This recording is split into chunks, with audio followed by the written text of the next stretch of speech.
Let's start with this. I fully 100,000% with no hedge do not believe that you can teach entrepreneurship, right? So that's awkward.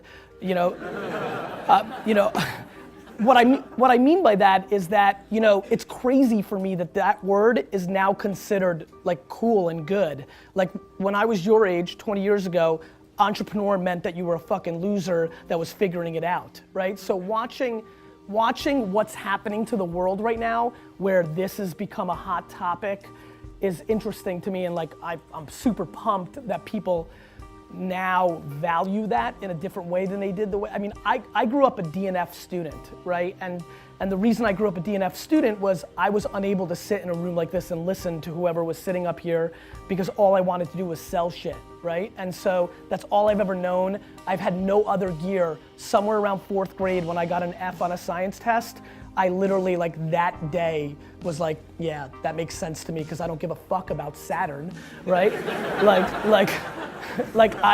That's not who I am. And so I think if there was anything I could do, that would be awesome for you guys to make the most money I could make, I would create a test or a drug that allowed people to become self-aware. I think the number one thing that I could tell you, because I'm desperate to bring value since I'm here, is I think everybody lies to themselves. And I think all of you want certain things to be happening with you. You want yourself to be something. And I think what you need to do more of, and if I can give you, clearly I'm coming out the gate with my best piece of advice. I really do think, you have to audit who you actually are. I think that America as a society has done a really good job in selling us how to fix the things that we naturally aren't. And there's a lot of money being made on us forming into something we can't be. And I, either through massive ego and bravado, complete ignorance, I don't know what it was early on in my life, maybe the outrageous level of self-esteem that my mom instilled in me, I was able to quickly, very, very early on, and let me take it back because a lot of you don't know, I was born in Belarus in the former Soviet Union. And so I came here when I was 3 and we were super poor. I lived in a studio apartment. I know what it tastes like to walk 5 miles to Kmart, buy toilet paper, come home, and then sit there for an hour and split the toilet paper to get efficiency. That's a huge advantage for me, right? Like the fact that I've been working 19 hours a day, every day for the last 20 years is easy for me. It's the only gear I knew, right? I was poor. I sucked shit at school. It was the only gear I had, right? So I sit here with enormous disrespect and with enormous assumptions around all of you that you're just too soft to beat me, right? That I think that you've had it better and that alone doesn't allow you to beat me. And that's how I think of entrepreneurship in a very rugged, very raw, much dirtier way. I've been investing for about 7 years. The first 3 things I invested in 2007, after I built my wine business and I realized this internet thing was gonna be big, right, was Facebook, Twitter, and Tumblr, right? And then I've collectively gotten stupider since that moment, mainly because I didn't think of myself as an investor when I invested in those companies. I just thought that Ev Williams, Zucks, and David Karp were really fucking smart and were gonna win, right? And so when I think about Uber, Travis is one of my best buddies. Now he has a lot of press and I'm sure a lot of you know who he is. That just makes a lot of sense because all the negative press he gets makes sense because he's a fighter. But he was the only CEO of that company because Uber's had to fight City Hall for the last 4 years. It's hard to fight the mafia that owns the taxi service in Vegas. That takes, I can't do that. I'm too not confrontational, right? So I think that the number one thing that you can do, I'm desperately competitive and want to be the person that brings the most value to you out of all these talks. I secretly sit here and say, oh, they're gonna get all these people that they've heard of, but I'm gonna be the one that tells them something that actually fucking matters. And that one thing is, you need to bet on your strengths and don't give a fuck about what you suck at. Way too many people in this room are gonna spend the next 30, 40 years of their lives trying to check the boxes of the things that they're not as good at, and that you're gonna waste a fuckload of time and lose. I highly recommend auditing yourself, or if you have no fucking empathy or EQ or self-awareness, then find somebody in your family or friendship that does and let them tell you who you are. And once you believe that, either for yourself or someone else told you, go directly all chips, all into that, because that is the only possible way, in my opinion, watching from the outside, that is, let me rephrase, that is a very highly likely way of over-indexing, because the truth is, if you want to be an anomaly, you've got to act like one. You know, like, and so that's it. That's what I got. So thanks for having me. I think that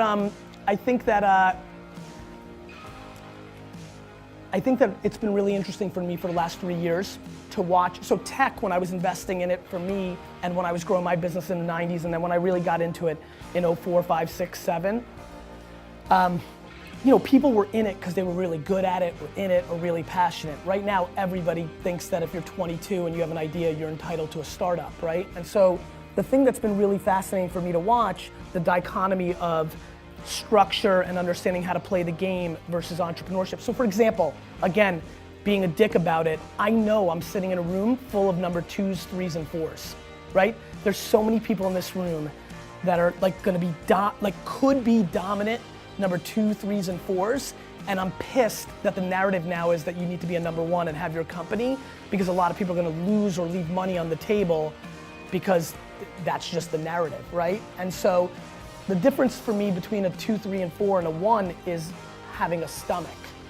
And so one of the things that we've seen a lot of, because Zucks went to Harvard and like literally being East Coast bound, like watching all these kids that are going to Ivy League schools, including Stanford, so mixing the whole mix. Just like, actually everybody's a better student than I was, so I'll just call it everybody. But watching the elite top 3%, so many of those players, guys and gals, have come into the game in the last 24, 36 months and have lived a narrative where things have been good, right? Like, you know, again, I'm using a lot of prejudice. I default into thinking that like you guys were way more capable than me than figuring out how to map yourselves to go through the school system. Like you understood that game. Like very honestly, like it's cool to be like, oh, fuck school and I sucked and then I was a great entrepreneur, but like it would have been cool to have figured it out. Like I would have been fine getting C's and B's, right? Like that would have been interesting. Then that, you know, then I would have had a better life. Like college would have been more fun. I wouldn't have went to Mount Ida College where 7 of my 8 core friends fucking went to jail, right? So, you know, if you want to keep it real. But I just couldn't. And I think that that's what I'm seeing the reverse of right now, which is on the flip side, being an entrepreneur and really running a successful company, here's the problem. There isn't just like one teacher who fucking decides and you figured out how to map him or the syllabus or whatever the fuck you guys do to figure out what you needed. The problem is when you have a startup or a business, you're playing to the market. And the market doesn't give a fuck who your parents were or how you rolled or what happened before. The market just cares about the market. And so I think that what's been really interesting for me to observe and I would say is something for you guys to think about is, again, you're gonna wanna think in a certain way versus what may be the reality, or you might underestimate yourself, it just depends on your DNA. But the ability to adjust is the entire game. Like I'm so proud that I change my mind every day. My dad used to get so pissed when I was building Wine Library. He would always be like, fuck, he would say like, 3 months ago you said Ricky was gonna be the best employee. I'm like, I changed my mind. He's shit, fire him. Or he's like, you said sparkling wine was important, now you just eliminated it from the key spot. I'm like, I changed my mind. Like my ability to only be comfortable in massive chaos has been my biggest asset as an entrepreneur. Like I would never take a fucking note. Like that scares the piss out of me what these 3 people are doing right now, right? And so now that may work for them and I'm not, like back to the opening statement, like you need to do you. Like plenty of people that make a fuckload more money than me and have won bigger take fucking notes. The key is way too many people are doing, like, here's a good one. You know what really pissed me the fuck off? I'm completely driven by like happiness and like I'm crippled by like chaos. Like, you know, Vaynermedia, which is now 500 people, update your shit. Vaynermedia is like completely dictated by, like I'm a dictator of HR. Like all I care about is the atmosphere. All I care about is how people, intern. All I care about is like how people roll. Like I think I've fired 4 most talented, smartest people that have worked for me, because if you don't know how to play with the other boys and girls, you're out, because I suffocate under, you know, conflict and negativity, and like nobody's better than me, so you gotta go. So what really pissed me off in tech world was when Steve Jobs' book came out, when he was dying, when it was all about Steve 3 or 4 years ago. I literally watched a lot of my tech startup friends start being like a dick to their staff. Because Jobs was tough, everybody fell into the romance of like, I have this big vision and I'm gonna be a dick like Steve, right? And I thought that was really interesting for me to watch that half decade of like literally watching people I know and then watching them act differently because the status or the icon of the moment, and you see a lot of that. And so like that is probably the energy I'm trying to bring to this class today, which is you can look at like how people roll, and like it's great to admire and things of that nature, but it's so damn important to stick to like your DNA, right? And like what you're good at.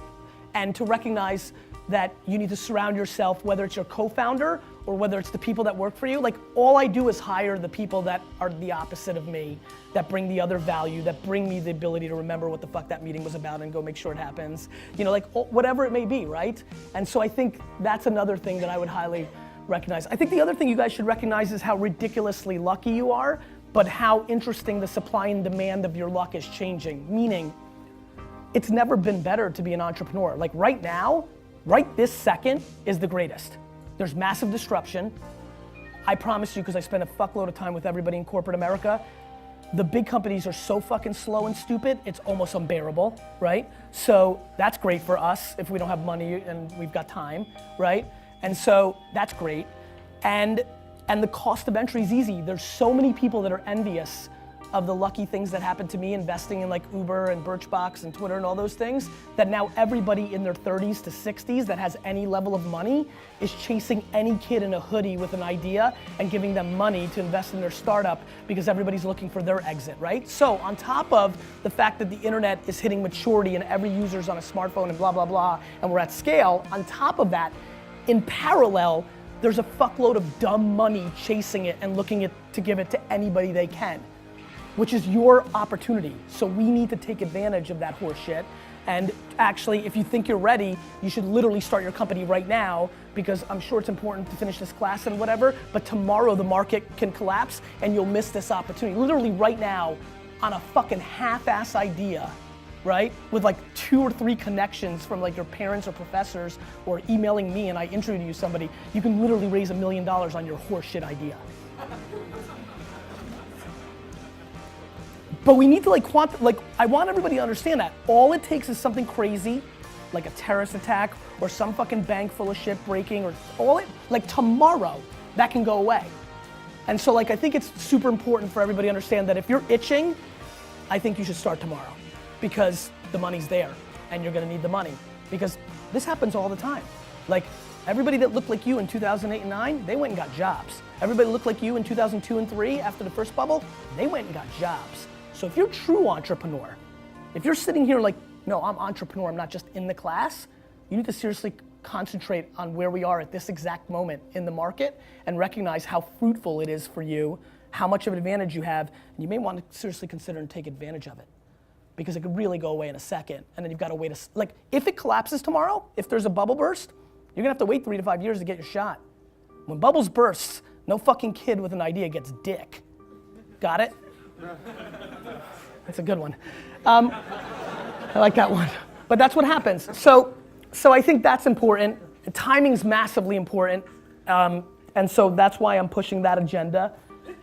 Bless you. I think the other thing to think about is, I think that, here's just some random shit, and then maybe we can go into Q&A. I think that Uber, Airbnb, and Instacart are not anomalies the way a lot of people in my world think. I think they're just a preview. I think if everybody here understands that the #1 asset to everybody in the world is time, and if you can figure out how to buy and sell it back, that's a big coup. So I think the biggest reason I got excited about Uber years ago was I realized, holy shit, this isn't about transportation, this is about a company that sells me back time. As a matter of fact, I actually boycotted LA for 4 years. I actually didn't come to LA for 4 years because I hated fucking coming here so much because I didn't want to rent a car and the fucking shit. I fucking hated this place. Literally, now I'm back all the time because Uber, because I can get around, right? Like I can actually move, and so that was good. But back to the main point, it's stunning for me to watch people's behavior. Literally, fundamentally, we care about the health of our loved ones, money, and then time. And I think if you really look at what Uber's doing, it's selling back time. And I think if you're thinking in startup mode, if you're looking for an inspirational seed as a starting point, I highly recommend thinking about time. People will massively overpay for it. You love time so much you don't even realize that. Think about the last time your phone or your computer was 1/100th of a second slower than what you're used to on Wi-Fi, how fucking pissed you are. Like that's how much we like time. And so that is a big theme that I think is gonna play out. And so again, recognizing not everybody here has their full idea or everything figured out, I think that's an important place to play. I think the other thing that's really important is, I think I play the game a little bit backwards. So I publicly give away all my best ideas. All of them. I recognize as an individual, I'm not gonna be able to go and execute every great idea, every great thought I have. And so I've lived a life for the last 7 years where I put out all my content at scale, whether through blog, I'm writing a lot on Medium right now. If you don't know what that is, you should check it out, it's really rad. Stuff like that. And so I think early on in one's career, and definitely I watch a lot of people that don't understand what's happening now, is the value of your thoughts can be extreme. So I highly recommend thinking about putting your thoughts out to the world in whatever way you communicate, whether through audio podcast or written form for Medium or video blog. If you're thinking about entrepreneurship, if you're thinking about trends, if you're thinking about business, you're literally just 1 3-minute read on a Medium away from creating a huge gateway drug to a lot of opportunity if your thought is deemed as smart or forward thinking or different by another thought leader or somebody who's got an opportunity. And I'm surprised, I think this is very residual from the way it used to be in the world of patents and ideas. My assistant's got a great thing now in this. Once in every 4 months, somebody sends an email saying, I've got a huge startup that I want you to invest in, but you've got to sign this NDA, right? Which literally every time gets an email back that says, fuck you, right? And the reason is, I'm a humongous believer that ideas are shit and that execution's the game, right? We've all got ideas. Everybody's got ideas. Do you know how many fucking ideas we all have here? We could probably sit here for the next 2 hours, draw them all out, record them, and predict the next 78 great startups over the next 9 years. And so I think the thing that is another theme in entrepreneurship is there is way too much fodder brought to the idea. Uber was Magic Cab 3 years earlier. Uber is not an idea. Uber existed. It's called Magic Cab. But the guys that executed it sucked, so they lost. So I think, if there's any level of romance left in this room about your idea, I'd like to suffocate it. Because I think the actual situation is what you actually do with it. And so that leads me to the last point. Maybe it's because I was born in a communist country, maybe it's because I came from zero, but I really think that people who think they're entrepreneurs that don't work 15 to 17 hours a day aren't. I really believe that. I'm sure that's short-sighted and one-dimensional, but I just believe it with all my entire soul. Like, it blows me away of watching the startups I'm investing in where they're like leaving half-day Friday during the summer to go to the Hamptons to like hook up. Like, cool, I get it. And I wish I could do it, but I think that there's a pretty substantial soft mentality in the game right now, and what's deemed as hard work is probably not going to be deemed as hard work by your grandparents or great grandparents, and definitely the opportunity at hand when you're taking people's money. I mean, look, I think one thing that should be talked about as well is, I would say 80% of the kids that I'm giving money to between 22 and 25, as you can tell, I'm not traditional, and so we get nice relationships. I would say 80% of them tell me right to my face that they actually have no worry whatsoever to lose my money. That it's awesome, right? Like, I'm sure you're thinking it too. Like, cool, I'll raise $1 million, I'll learn a fuckload. If I lose, I'm still just 26. I got plenty of time. I'll take all that experience and I'll go apply it. Let me tell you one thing about that experience and applying it.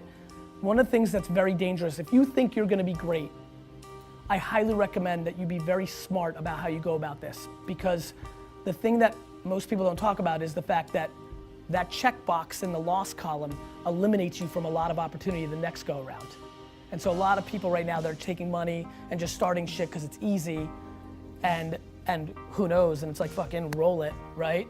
What's happening is when you lose, all the people that you're gonna look for money, bless you, all the people you're gonna look for money in the future, and the market, and your fucking Wikipedia that say you fucking lost, and all that shit, it's all there. And so I think there's a lack of thinking about legacy and long-term marathon thinking right now in a sprinter's mentality where there is a lot of access to capital and everything feels shiny. So I'd like to instill some level of giving a shit about 10 or 14 or 19 years out too.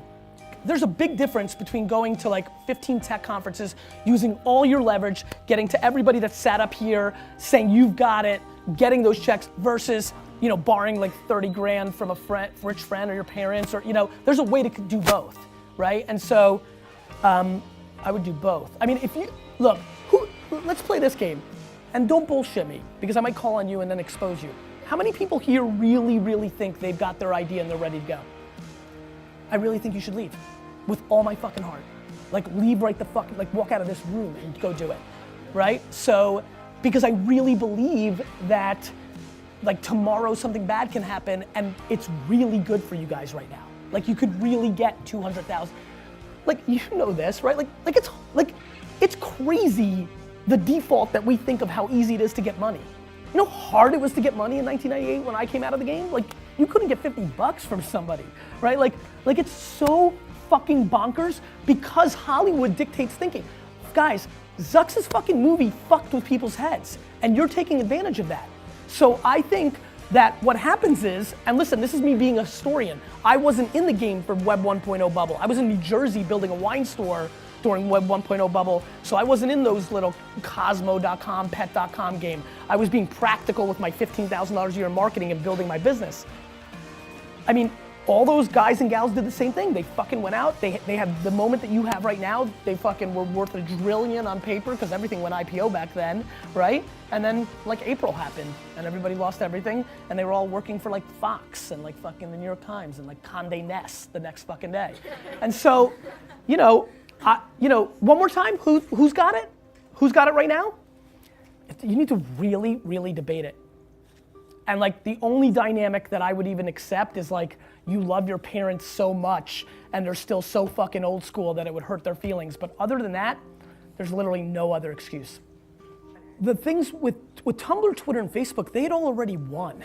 Like, I love when people are like, he was such a forward thinker. I'm like, I'll take it, but fuck, they were winning, right? Like, it was 2007, like Facebook was fucking huge, right? Like, Twitter, I just felt intuitive about Twitter, right? Like, coming from email marketing and like being a marketer and a salesman, I understood how building an audience, and then that audience, like email marketing was like you blasted people and they did shit, but like forwarding emails to your entire address book, that died by like 99, right?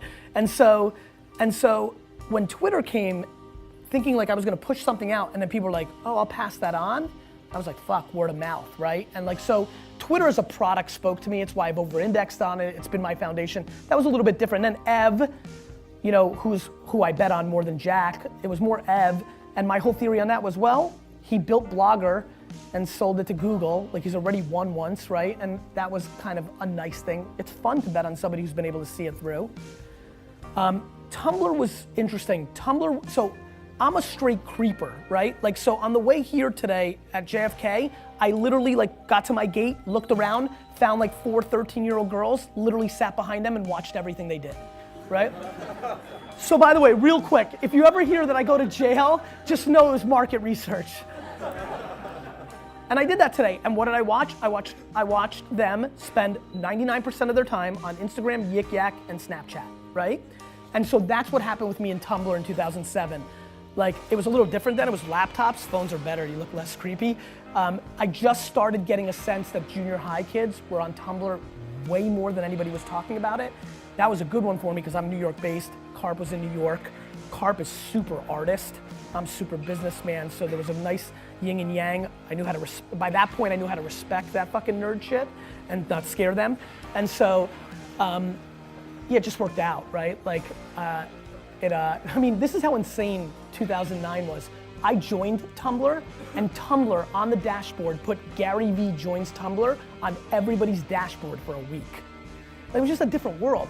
I got into their Series B at 14 million.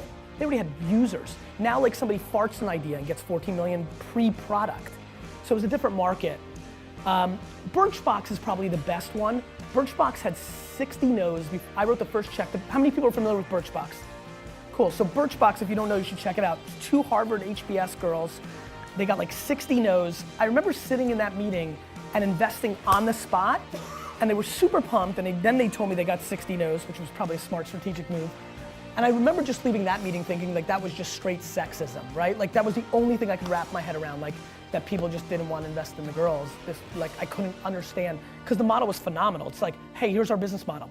We're gonna sell people makeup samples that we get for free, right? Like, and so, like back to my first business of ripping people's flowers, ringing their doorbell and selling, it felt like that. I'm like, this is a good model, no overhead. And then I remember telling them, I'm like, look, if we can do customer acquisition at scale and get enough leverage, eventually makeup brands are gonna pay you to be in there. And that's what's happened with that company. So that one was more them. They were so sharp. I literally have never, like, you know, I'm acutely aware of like racism. Like I got out of Russia by being Jewish, right? Like my parents were super persecuted in the Soviet Union.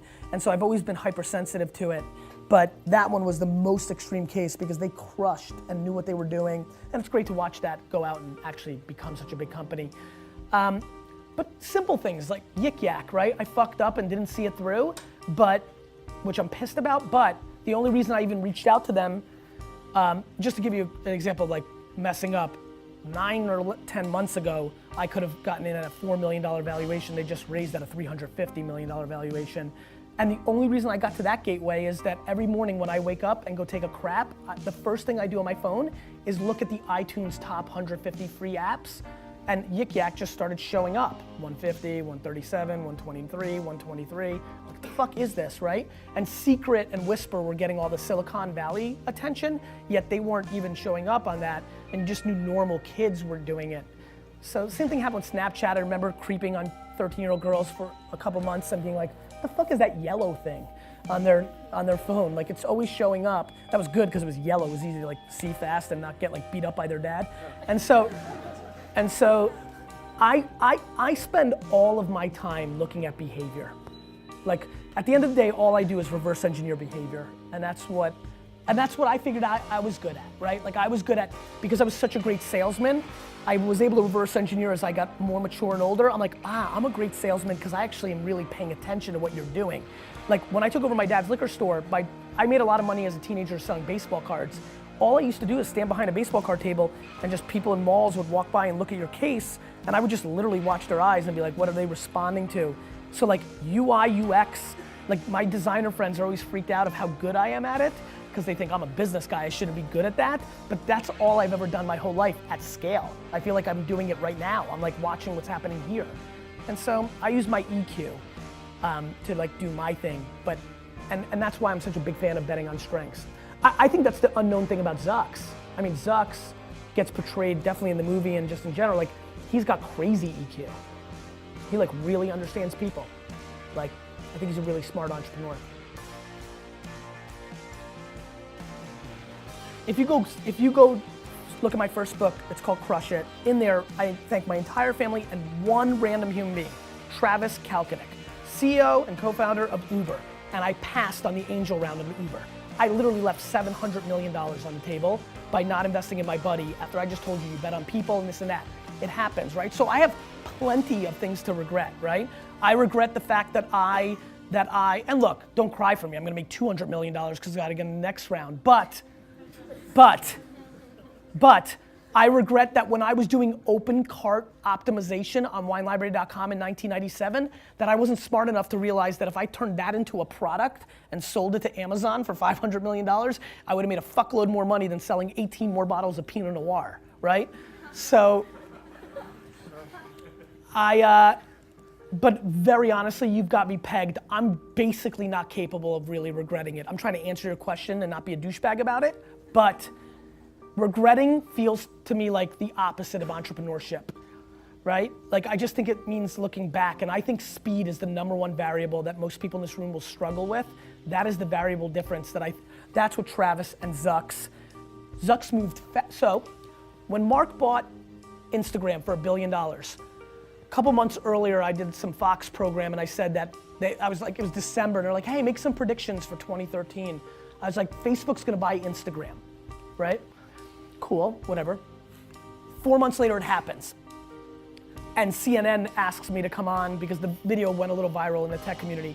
So I was on Piers Morgan, and on Piers Morgan's show, his opening line is, this company's 550 days old.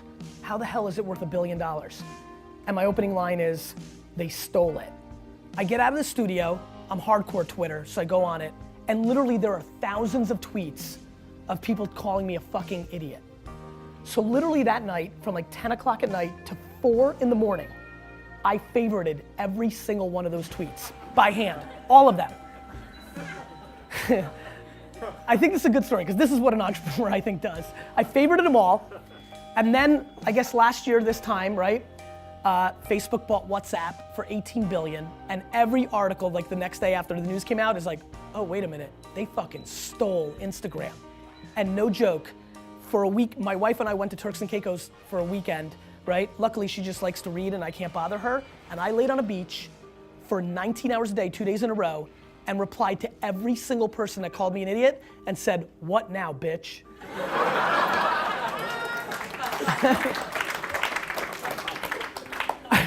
I really think I just wanted to get that in and humble brag, but I don't remember why I said that. Oh, why I said it. So Zucks offered $3 billion for Snapchat, and a lot of people didn't, like that seemed insane. But like, I don't think anybody thinks that's insane anymore, right? And so what he's really smart is he understands the gateway drug is important to him, because the 15-year-old girl right now in America is not going to be a Facebook user. And so he needs to keep having the next one, right? And luckily he's got the right one right now with Instagram, but every day that Snapchat becomes the next one, he needs to figure that out. But I think he sees it, and so like, it takes that vision. Travis knew that he had to move to every market faster than Lyft, right? And so he just kept raising money if he could, and that was the right execution. So I think speed is something that people really need to wrap their head around. I think every platform is gonna be a media company, and so I think it makes a ton of sense. I think everybody in this room is gonna watch like a feature film that's gonna be Facebook only. I think there'll be a #1 hit sitcom on Snapchat only. All that matters is the attention graph, right? Where the fuck are our eyes and ears? Where are they, right? And I can tell you right now, if I wanna sell to a 16-year-old girl in America, I wanna be in Snapchat, right? So I thought it was a huge coup for the media companies that were launch partners, because some of them I think we'd all agree are like stodgy and not great, and for them this was a little bit of good value. I think it was a really smart move by Snapchat, because I really live in this world. A lot of the big advertisers look at them as too young. You only have 13-year-olds.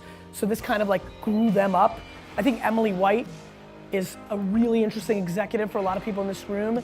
I think she's super inspirational, boys and girls in this room. Like Emily White, if you don't know her, Google, Facebook, Instagram, and now the COO of Snapchat. I think she's a beast, and I think it was a really smart play because it instantly made them more mature, right? Like I've been fucking yelling about Snapchat for like 2 years. Finally, when that happened, I got like 9,000 emails from like old fucking white dudes saying, oh. I was like, yeah, dick. You know, like, oh, you know, like hundreds of millions of people's attention fucking matters. Like, do I have to, what pisses me off, where you're seeing I'm getting a little pissed, is Facebook just went through this. It's not like we're going, like the first time makes sense, right? Like it never happened before, but like Facebook was only college kids. Now it's your fucking grandmother. Like that's what happens. And so like that will continue, like the fastest growth on Instagram right now is 40 to 50-year-old women. The fastest growing sector of people taking selfies, fastest growing, so it's a smaller base, but it's still volume. Fastest growth of selfies taken on Instagram are 40 to 45-year-old women. Like straight up fucking cougar selfies, right? Like, and again, back to like watching, I'm watching people like have conversations real quick off that reaction, and people are like, yeah, my fucking mom, like people know, you know, like people know what's going on, right? Like your mom's on Instagram now, 24 months ago, she didn't know what it was. That's just what it is. That's just what's always gonna happen.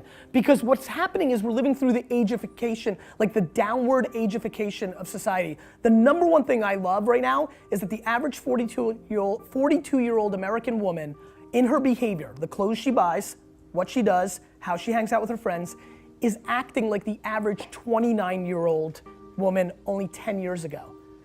Like, nobody wants to be old. I'm 39. Like, I shouldn't be like dressed like, you know what the 39-year-old version of me looked like 15 years ago? Like, nobody wants to get old. Like, it sucks. And there's a flip side to it. Whereas only 10 years ago, a 15-year-old would look up to their 18-year-old sibling and listen to the same music and all that. That's why you're seeing Snapchat and Yik Yak and other things. There's a fragmentation even within generations. Like, they want their own fucking thing. And in a much shorter period of time, like it used to be more like 7 to 10 years, now you're like seeing 3 years is okay, but like after that, like, there's a lot of people in here that like, their high school siblings that are younger than them don't want to fuck with the things that they fuck with. And so it's interesting what's going on with the psychology of generations and people, the youthification of our society. Only failing back, and it was a great question. I want to make sure, like I don't want to stop anybody because they don't want to fail. I just want to say this. There's a shitload of audacity in the market right now. Like, who gives a fuck? I'm gonna lose this money over the next 3 years, but it's gonna be good for me because I'm gonna have experience. I'm not gonna work a dick job. I'm gonna do what I want, and then I'll figure it out after the fact. I think failing's fine. Look, I have a couple people that have failed, and I'm gonna reinvest in their next idea. I just want to make sure that you think you're ready, and you're not just doing it because it's easy money right now. So if you think you're good, like I have a huge fail right now that I'm gonna invest in this kid the whole way. Because I've watched him fail, but I've seen all the great things he did. The market and his idea were off a little bit, but he's a fucking assassin. So I just want to, I wanted to clarify, and I'm glad you did that because I think you made it better. But I truly feel I was 100% purebred entrepreneur. I truly believe that. And I truly believe that it's probably a high significant chance that nobody in this class is. And that's not bad. I promise you 90% and 85% and 80% can be dramatically more successful than me. I probably could have used a little 10 or 20% of other stuff that would have leveled me out. I was just fucking off the chart. My dad had a liquor store, right? And so that made it a little bit different. So I didn't, I came from zero early on, but by the time my dad lived the American dream, so it'd be a falsity that I did it all by myself. It was a super small business. It was a $3 million revenue business with 10% gross margin. We made $300,000 before expenses. It wasn't a big business. But I knew at 14 that I was way better than my dad, right? And I was pumped because I was so thankful for what my dad did, because like we came here and had nothing, and then we had something, right? So I had this incredible family pride to come in and pay him back. Right? And to walk into a family business that's doing 3 million and in 24 months be doing 12 million, and like I had to buy my own car, like at a garage sale, by the way, and then my brother, who's 11 years younger than me, got a Lexus. Like, I'm a little bitter, but like I'm super proud of that part. So I'm not sure, like I have a little bit of a different, like everybody, we all have our different, look, I used to be super disrespectful to rich kids, but now that they're all my friends, I now realize like, fuck, they've got it shitty too, right? Like I have a bunch of friends who are like fucking really struggling to try to navigate like that they didn't start on third and a half base and are trying to do it their way. And so like, everybody's got their shit, right? But what I can tell you, when I think about entrepreneurship, I couldn't breathe. Like I couldn't breathe. All I could ever do was think about what I was gonna sell and what I was like, there was no, I struggled to even give a fuck about girls, like in my late teenage years and in early 20s, and like that's just natural to like give a fuck, right? And I struggled to like get there because like, I actually did better with girls than I deserved to, because I literally reverse engineered them, because if they would realize that I literally would rather go to the mall and go to the dollar store and buy something for $1 and go to a flea market on Saturday and sell it for $3 than like hang out with them. So they liked me more because they were like, what the fuck, right? Like it actually gave me a good preview to a solid thesis later on, but it was like, that's how raw it was. And so that's what I look for. A lot of the people that I'm excited about, there's a startup that I'm an investor in called Lawn Starter. It's literally a SaaS play for fucking landscapers, right? But like I invested in a second because I'm like, oh, this fucker's like me, right? Like there was just nothing else. It was all blow pops in junior high. It was all like fucking whatever, right? Like I probably invest 80% of the time if I'm investing, I fully am bought into the jockey and I believe enough in their horse, right? Like you can show me a hustler that like me and he's like, I'm gonna fucking sell pillows that fucking go in the, like I'm gonna fuck you, right? Like no matter how much I love you, right? But I'm oftentimes very romanced by the idea, but don't believe the kids can execute it. And so it's a mix, but here's my strategy. If I think you've got the chops, I may still write a small check just to get into your ecosystem, double check you, and try to make sure I get on the second, third, and fourth once you mature out and maybe actually have a good idea. So a lot of times, so that's why I bet on jockeys, because I want to catch them on the next thing, on the next thing, on the next thing. And you know, when somebody writes you that first check, you know, look, some people aren't gonna stay loyal, something could happen, but like, I win that game. I have good stickiness by like being a good dude and by like betting on someone. And so that's a little bit of my strategy for me. Cool, guys, thanks so much for having me.